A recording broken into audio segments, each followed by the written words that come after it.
Hey, this is James from Jersey. I just wanted to make a video about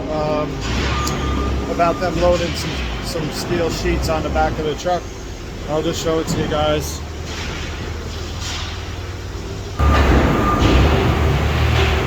See, just wanted to show you guys.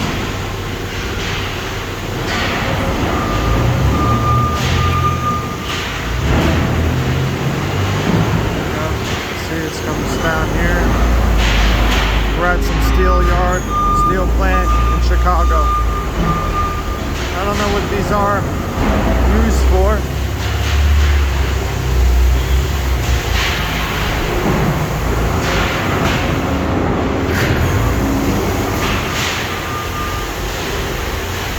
I think this is going out to Arkansas, as far as I know.